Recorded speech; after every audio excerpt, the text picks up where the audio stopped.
everyone, it's time for us to go and take a look at the Samsung Galaxy S6 and see how this particular phone holds up in 2025. Now, the big thing I can definitely tell you, in my personal opinion, the Samsung Galaxy S6 is probably one of those devices that was super powerful, that was super cool when it first came out, but it really isn't really worth buying for the most part, right? There probably are a lot of other devices to go and buy rather than this particular device, so kind of keep that in mind. But if you do want to go ahead and pick up some devices that I would recommend buying this year, links will be down in the description below. You can get that from there and you can help support the channel at the exact same time. Now, starting off with the outside of the Samsung Galaxy S6. This phone on the front side is basically giving you a 5.1-inch Super AMOLED display. Now you have to remember that back when this phone came out back in 2015, that was a really good type of display. It was almost perfect to a lot of people's, standards. This was a phone panel that definitely did look better than the Galaxy S5. It had substantially less bezel, and it really was a good looking phone. This was the first phone that Samsung made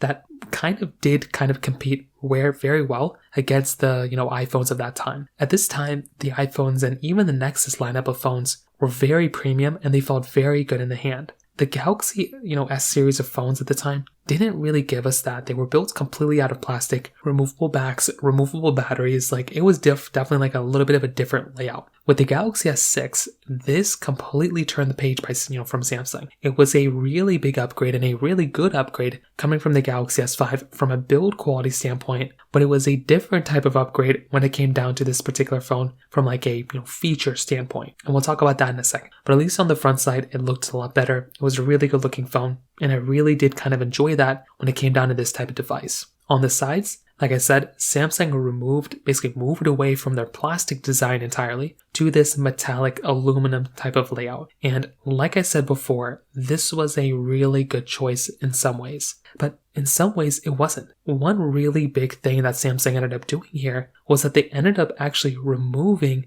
the SD card. This was a tried and true thing that Samsung threw inside of their phones that a lot of people were happy about. And personally for me, it was a really big reason why I really like Samsung, right? For them having the ability of continuing to support that SD card generation after generation inside of their devices, it was something that was so cool, and I was so happy to see it. Unfortunately, with Samsung, they ended up removing it within this type of device, which was a very unfortunate thing for them to do. So unfortunately, we didn't really get that type of capability here, and I was very saddened by it. It was one of those things where we kind of saw it, and I felt like they could have done a better job here. Unfortunately, they removed the SD card. They did give us a glass back though, which was really nice. I loved having this glass back. It made the phone feel so much more premium, and it really was a big upgrade coming from whatever they were coming from before, like the plastic, build. Unfortunately, they did remove the removable battery, so we could no longer easily remove and replace this battery, and that in and of itself was another really big,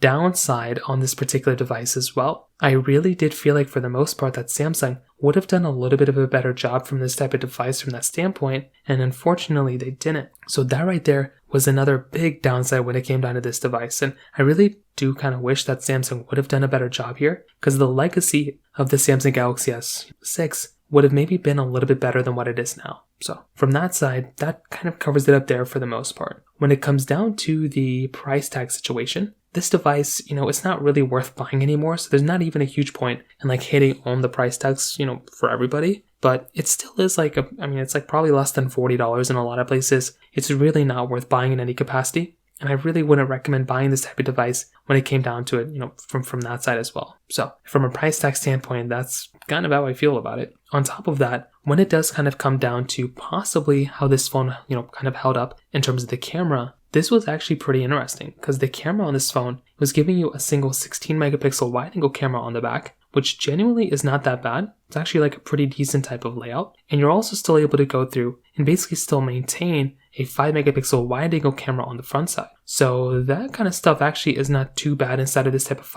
or inside this type of phone. And I think that is another really cool thing about this type of phone too, because it does actually go ahead and hold up for the most part against this phone quite well. So the camera really isn't that bad.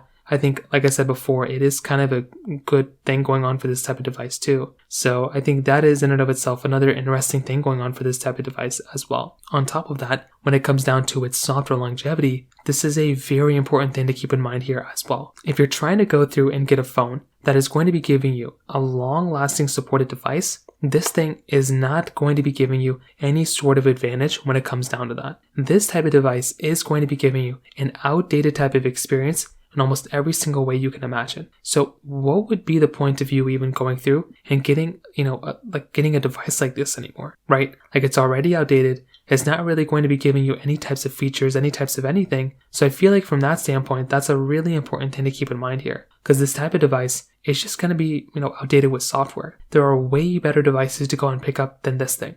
So I think that is in and of itself another really important thing to keep in mind. On top of that, I would probably tell you, once again, if you're about to go through and pick up a device, I do kind of think at the same time, it does kind of make a lot more sense to go ahead and buy something like a Samsung Galaxy S22, S23. Those types of phones are giving you software updates, and this one isn't really going to be giving you that. So kind of keep that when it comes down to it as well. Now, on top of that, when it comes down to the performance, this device is already kind of an outdated type of device when it comes down to it from that side. This phone is giving you the Exynos chipset inside, right, which is kind of interesting, but it's also only giving you 3 gigabytes of RAM now as well. There are way better devices to go and buy from a RAM standpoint, from a performance standpoint, from an everything standpoint, rather than this one. It really does not make any sense at all to go ahead and buy a device like this anymore. There are far better performing devices rather than this one. So that's kind of how I see it. This type of device, was good when it first came out, but it's just really not worth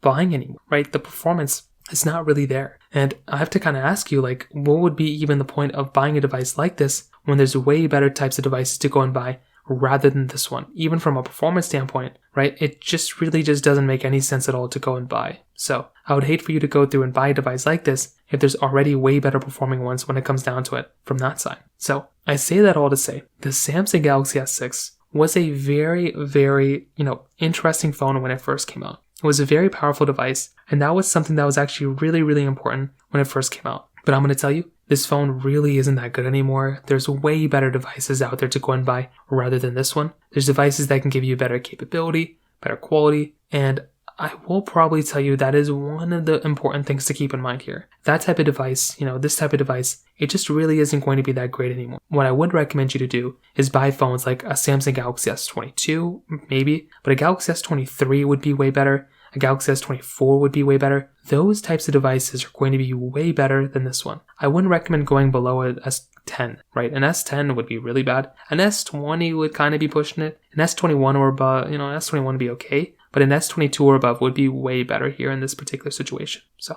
in terms of that kind of covers it up there for the most part. If you have any other thoughts or questions, please let me know in the comment section below. Hit the like button, that'll mean so much, but definitely hit that subscribe button. More importantly than everything else, I love every single one of you guys. Hopefully I'll catch you guys in the next video. Peace out till then.